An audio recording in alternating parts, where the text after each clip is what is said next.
அன்னபூர்ணி அப்படின்ற ஒரு படத்துல ராமர் மாமிசம் சாப்பிட்டாரா இல்லையா?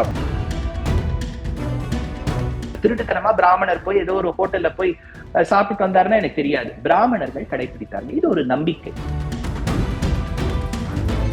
இப்ப நீங்க வந்து க்ஷத்ரியனான ராமர் சாப்பிட்டார், அதனால நீ சாப்பிடலாம்னு சொல்றது இது பொருந்தாது. பிராமணர்கள் நான்வெஜ் சாப்பிடக்கூடாதுன்னு ஒரு ரூல் வந்துருது. அது நீங்க லாஸ்ட் 7000 இயர்ஸே வச்சு பாருங்க. ஒரு திரைப்படத்தை திரைப்படமா விமர்சிக்கக்கூடிய ஒரு அளவுல தான் இருந்தது.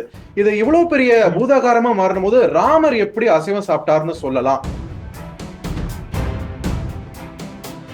இப்போ இந்த கோவில் கட்டுமானம், அதுக்கப்புறம் இந்த பிராண பிரதிஷ்டை, இந்த விஷயம் எல்லாம் ஒரு பக்கம் போயிட்டு இருக்கும்போது கடந்த சில நாட்களுக்கு முன்னாடி ராமர் பேரை வைத்து ஒரு சர்ச்சை வந்தது. ஒரு திரைப்படத்தோட ஒரு காட்சியை வச்சு ஒரு சர்ச்சை வந்தது. அந்த திரைப்படத்தை எந்த அளவுக்கு பார்த்தாங்களோ அதே அளவுக்கு உங்களோட காணொலி, அது சம்பந்தமான விளக்கம் கொடுத்த காணொலியும் பயங்கர வைரலா போயிட்டு இருந்தது. அன்னபூர்ணி அப்படின்ற ஒரு படத்துல ராமர் மாமிசம் சாப்பிட்டாரா இல்லையா அப்படின்ற ஒரு பெரும் சர்ச்சை விவாதம், அதுக்கப்புறம் அந்த படத்தை ஓடிடி தளத்துல இருந்து நீக்கம் செய்யப்பட்டது. இந்த ஒரு சர்ச்சை ஒரு பெரும் விவாத பொருள். இதெல்லாம் நீங்க பார்த்திருப்பீங்க, உங்க வீடியோ வைரலானதும் நீங்க பார்த்திருப்பீங்க. இந்த ஒட்டுமொத்த இஷ்யூல உங்களோட பார்வை என்ன? 2-3 விஷயங்கள் பார்த்திபன்ஜி. ஒன்று, சனாதன தர்மத்தில், ஹிந்து தர்மத்தில் எல்லோரும் வெஜிடேரியனா இருக்கணுங்கிற ரூல் கிடையாது. மனுஸ்மிருதியிலேயே சில வாக்கியங்கள் இருக்கு. அதாவது வந்து நான்வெஜ் சாப்பிடுறது தப்பில்லை, ஆனால் சாப்பிடாமல் இருந்தால் ரொம்ப உனக்கு பலன்கள் ஜாஸ்தி.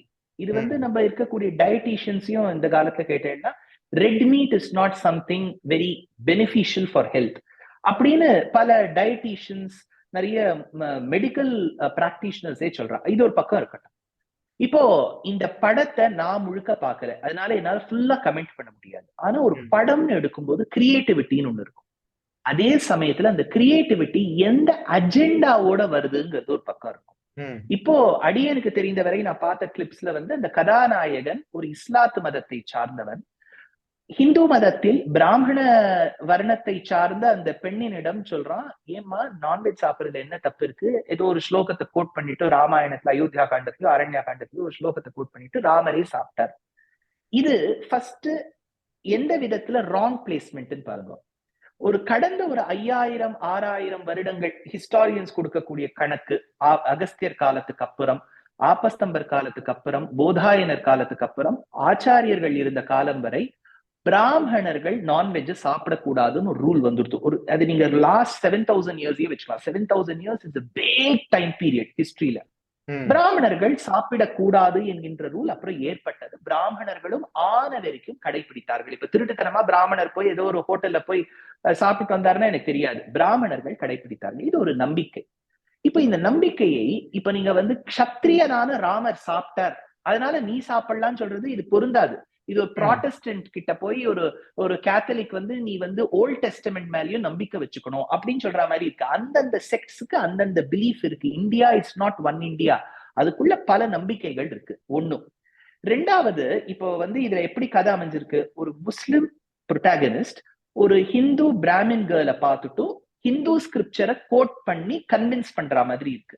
ஒரு 1.5 வருஷத்துக்கு முன்னாடி இதே மாதிரி மீடியால ஒரு ஹிந்து பெண்மணியாக இருந்த நுப்பூர் சர்மா இஸ்லாத்தில் இருக்கக்கூடிய ஒரு விஷயத்தை கோட் பண்ணி, நபிகள் நாயகம் 6 வயது சிறுமியை திருமணம் செய்து கொண்டார் என்பது உங்கள் புத்தகத்திலேயே இருக்குன்னு சொன்னதுனால 10 நாடுகள் கண்டித்து தலையை வெட்டுவோம்னு சொன்னது ஏற்பட்டது. அப்படின்னா என்னன்னா, I am concerned about my religion. இப்போ நுப்பூர் சர்மா செய்தது சரியா தவறான்னு கேட்டா, she should have restricted herself to Hinduism.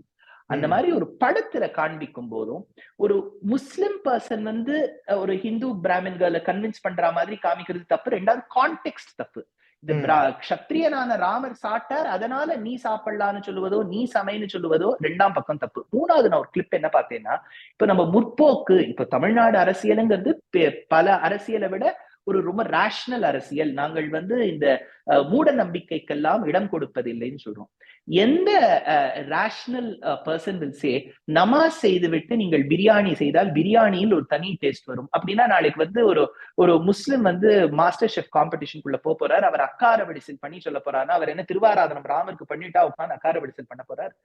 As a cook நீங்க ஒழுங்கா பண்ணீர்கள் என்றால் உங்கள் ஈடுபாடு இருக்குன்னா அது நன்னா நிச்சயமா வரப்போகுது. நமாஸ் பண்ணிட்டு தான் நான் பிரியாணி பண்ணணுங்கிறது இல்லையே. இல்ல அந்த சோ அந்த இந்த மாதிரி ஒரு அந்த சொல்லுங்க. திரைப்படமுமே சரி, நீங்க குறிப்பிட்ட அந்த காட்சியுமே சரி, இங்க நம்மளுடைய ம் ரசிகர்கள் இந்த ஒரு ரிலிஜியஸ் ஆங்கிள் கூட பார்க்காத ரசிகர்களே, ஒரு சாமானிய ரசிகனே கூட ஒரு திரைப்படத்தை திரைப்படமா விமர்சிக்கக்கூடிய ஒரு அளவுல தான் இருந்தது. இது இவ்வளவு பெரிய ம் பூதாகாரமா மாறின போது ராமர் எப்படி அசைவம் சாப்பிட்டாருன்னு சொல்லலாம் அப்படின்ற ஒரு விஷயத்தை தான் அங்க முன்னிறுத்தி இந்த சர்ச்சை வந்து பெருசானதை நம்மளால பார்க்க முடிஞ்சது. அது சரின்னு ம் நீங்க நினைக்கிறீங்களா? அது இப்போ வந்து ரெண்டு விஷயங்கள். ம், ஒன்னும் ராமர் சாப்பிட்டாரா இல்லையா? இப்ப அவர் ம், சாப்பிடலன்னு வச்சுக்கோங்களேன். அவர் நான்வெஜ்ஜே சாப்பிடல, பியூர் வெஜிடேரியன். அவர் வந்து வெஜிடபிள்ஸ் ஃப்ரூட்ஸ் தான் சாப்பிட்டாருன்னு வச்சாலும் ப்ராப்ளம் இல்ல. அவர் நான்வெஜ் சாப்பிட்டு இருந்தாலும் ப்ராப்ளம் இல்ல. அடியேனுடைய கருத்துப்படி நான் வந்து வால்மீகி ராமாயணத்தை தழுவி இருக்கக்கூடிய முக்கியமான வியாக்கியானங்கள், உரைகள், இங்க ஆச்சாரியர்கள் கிட்ட கேட்டதை வச்சு பார்த்தா அவர் அசைவம் சாப்பிட்டதாவே வச்சுப்போம். அதனால தப்பு இல்லையே. இன்னைக்கு இந்து மதத்துல இருக்கக்கூடிய ஒரு மெஜாரிட்டி, அட்லீஸ்ட் ஒரு 60-70% of the people across the country, தமிழ்நாடுல மட்டும் இல்ல, நான் வெஜிடேரியன்ஸா இருக்காளே. இப்ப ம். ஜைன மதம்னு எடுத்துட்டேன்னா அவர்களுக்கு நல்ல கோட்பாடு, இந்த இந்த காய்கறிகளே சாப்பிடக்கூடாதுன்னு இருக்கு. சனாதன தர்மத்துல அப்படி இல்ல. பிராமணர்கள் சாப்பிடக்கூடாதுன்னு பிற்காலத்துல ரூல் வந்து 7000 வருஷமா ஆச்சாரியர்கள் கடைபிடித்தார்கள். ஆன வரைக்கும் பிராமணர்களும் கடைபிடித்தார்கள். நான் பிராமின்ஸ்லயே கூட பார்த்திபன்ஜி சனாதன தர்மத்தில் இருக்கக்கூடியவர்கள் நம்ம தமிழகத்திலேயே எடுத்துப்போம். கிருத்திகை அன்னைக்கு நான்வெஜ் பண்ண மாட்டா, ஏகாதசி அன்னைக்கு பண்ண மாட்டா. சோ எல்லா நான் பிராமின்ஸும் தினப்படி சாப்பிடுறாங்கிறதுல அது ரொம்ப காஸ்ட்லி அஃபேர். எனக்கு அடியேன் சாப்பிட்டது இல்லை, ஆனா தெரிஞ்ச வரைக்கும் இட் இஸ் வெரி காஸ்ட்லி. எல்லாம் ஒரு சாமானியனால தினப்படி சாப்பிட முடியாது.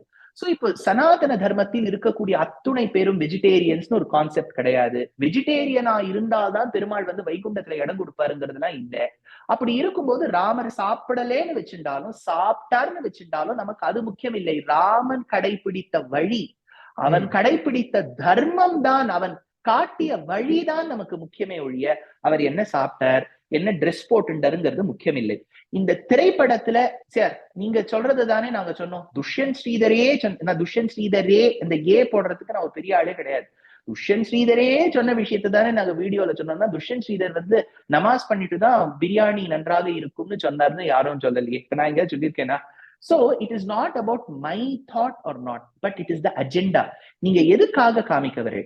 சாதாரணப்பட்ட ஒரு குடும்பத்தை சார்ந்த ஒரு பெண் ஒரு மாஸ்டர் ஷெஃபா ஆறானா அந்த ஜேர்னியை எவ்வளவு இன்ஸ்பைரிங்கா காமிக்கணும். நமாஸ் பண்ணிட்டு பிரியாணி பண்ணா, அவ நான்வெஜ் சாப்பிடறதுக்கு ஒரு முஸ்லிம் ஃப்ரெண்ட் வந்து ராமாயணத்தை கோட் பண்றார். இதெல்லாம் எனக்கு என்னமோ இது அஜெண்டா இல்லைன்னு சொன்னா இது கிரியேட்டிவிட்டின்னு என்னால சொல்ல முடியாது. Any person with a good sense of knowledge will not call it creativity. இல்ல அந்த அந்த காட்சிகளை தான் ஒரு விமர்சன ரீதியாக அணுகாம, இப்ப நீங்க குறிப்பிட்ட மாதிரி இங்க தமிழகத்திலே பார்த்தோம்னா இந்துக்கள் வந்து கிருத்திகை நாள் ஒரு நல்ல நாள் இதெல்லாம் வரும்போது அசைவத்தை தவிர்த்துட்டு அசைவம் தான் இது பண்ணுவாங்க. மிக ஒரு பெரிய கோவிலுக்கு போறாங்கன்னா அதுக்கு முன்னாடி அசைவம் சாப்பிட மாட்டாங்க. இந்த மாதிரி சில வழிமுறைகள் பின்பற்றிட்டு தான் இருக்காங்க. இந்த விவகாரத்து அப்புறம் என்ன ஆயிடுச்சு அப்படின்னும் போது நிறைய அபியூசஸ் நாம சமூக ஊடகங்கள்ல பார்க்கும்போது அவர் சாப்பிடல, உண்மையான ஹிந்துவும் சாப்பிடக்கூடாது, இந்த மாதிரியான கருத்துக்கள் வந்து ரொம்ப அதிக அளவுல பார்க்க முடிஞ்சது. சோ நாம எப்படி நம்ம மதத்தை பின்பற்றுறோம் அப்படின்றது வந்து இன்னொருத்தர் எதுக்கு இதுல குறுக்கால வந்து அவர் யார் இதெல்லாம் சொல்றதுக்கு அப்படின்ற ஒரு கேள்வி இங்க எழுது இல்லையா?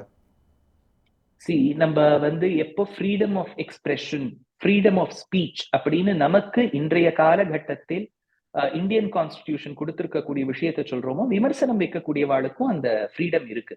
ஆஸ் லாங் ஆஸ் இன்னொருத்தரை போய் நம்ம வயலண்டா தாக்காமல், அவர்களை அடித்து கிழித்து ரொம்ப வயலன்ஸ்ல ஈடுபடாமல் இருக்கிற வரைக்கும் இது வந்து எனக்கு ஒன்னும் ஒரு பெரிய அபரேஷனா தோணல. ஒண்ணு. ரெண்டாவது, இப்ப நீங்க சொல்றீங்க இல்லையா, ஏன் அந்த படத்தை இப்படி விமர்சிக்கணும், ஏன் அந்த படத்தை வந்து நெட்ஃபிளிக்ஸ்ல இருந்தே எடுக்கணும், இதெல்லாம் வந்து these are all calls taken by that particular OTT platform. Whether to keep it or not is their right. So இப்போ மக்களுக்கு அந்த சுதந்திரம் இருக்கு. இப்போ வந்து இன்னொன்னு நீங்க சொன்னேன், இதுல வந்து எல்லா ஹிந்துவும் வெஜிடேரியனா தான் இருக்கணும்னு பல பேர் சொல்றா. அந்த கருத்து பெரியோர்கள் ஒத்துக்கொள்ளவில்லை. பிராமணர்கள் புஜிக்காமல் இருக்க வேண்டும். சில நாட்களில் க்ஷத்ரியர்கள் புஜிக்காமல் இருக்க வேண்டும். ராமர் வந்து சில இடங்கள்ல ஸ்லோகங்கள்ல சொல்றாரு, நான் காட்டுல இருக்கும்போது சாப்பிட மாட்டேன் அப்படின்னு சொல்லி அனுப்புறாரு. சோ க்ஷத்ரியர்கள்லாம் சாப்பிட்டாங்கிறது இருக்கு. சோ இப்ப வந்து நம்ம ஹிந்துஸ வந்து வெஜிடேரியனா இருந்தால்தான் அவர் வசதி, நான் வெஜிடேரியனா இருந்தா அவர் வந்து என்ன இருந்தாலும் கிரேட் டு சிட்டிசன்லாம் ஒரு நாளும் தர்மம் சொன்னதில்லை. அப்படி யாராவது சொன்னா that should be avoided. At the same time movie makers இந்த ஒரு கருத்தை எடுத்துக்க கூடியவர்கள் அதை அஜெண்டாவோடு சொல்லாமல் அது வேற ரீதியா அணுகினால் பெட்டர். நம்ம இப்போ எத்தனையோ மகான்கள் எடுக்கிறோம், அவர்கள் எல்லோரும் லைஃப்ல வந்து வெஜிடேரியன்ஸா தான் இருந்தாலா நமக்கு தெரியாது. விவேகானந்தர் எடுக்கிறோம், கொண்டாடுறோம். விவேகானந்தர் என்ன பியூர் வெஜிடேரியனா? கிடையாது. அதனால அப்படி இருக்கும்போது ஆன வரைக்கும் நம்ம வந்து ஹோமோஜினைஸ் பண்ணாமல் இருப்பது பெட்டர். பார்த்திபன்ஜி, நான் இப்படி சொல்றேன், நான் பிராமணனாக பிறந்தவன், வாழ்கின்றவன், நான் நான்வெஜ் சாப்பிடுறது கிடையாது. ஆன வரைக்கும் இப்ப யாராவது ஒரு பிராமின் என்கிட்ட வந்து கேட்டார், சார் நான் எப்படி இருக்கணும் சார், நான் சொல்லுவேன், அட்வைஸ் பண்ணுவேன், வேண்டாம்ப்பா, இது நம்ம ஆச்சாரியர்கள் தவிர்த்தார்கள். இப்ப நான் வெஜிடேரியன் யாராவது சார் நான் விடலான்னு இருக்கேன்னு சொன்னா குட்ன்னு சொல்லுவேன். ஏன்னா மறுபடியும் தெரிஞ்சுக்கோங்க, நான்வெஜ் சாப்பிடுறது பர்ஃபெக்ட்னு சனாதன தர்மம் சொல்லிவிட, தவிர்த்தால் உனக்கு பலன்கள் ஜாஸ்தி. ஆனா நீ சாப்பிட்டுட்டேங்கிறதுக்காக நீ வந்து தீண்டத்தகாதவன், உன்னை ஒதுக்கி வைக்கணும்னு சொல்லவே இல்லை. சனாதன தர்மத்தில் எல்லோருக்கும் இறைவனை அடைவதற்கு சமமான ஒரு தகுதி உண்டு. இவ்வளவு நேரம் எங்களோட இணைப்பில் இருந்து என்னோட நிறைய கேள்விகளுக்கு, நிறைய சந்தேகங்களுக்கு ரொம்ப அழகா எடுத்து சொன்னீங்க. மிக்க நன்றி திரு துஷ்யந்த் ஸ்ரீதர். இன்னொரு சந்தர்ப்பத்துல உங்களோட மறுபடியும் பேசலாம் அப்படின்னு நான் நம்புறேன். செய்திகளை உடனுக்குடன் தெரிந்து கொள்ள உடனே சப்ஸ்கிரைப் பண்ணுங்க.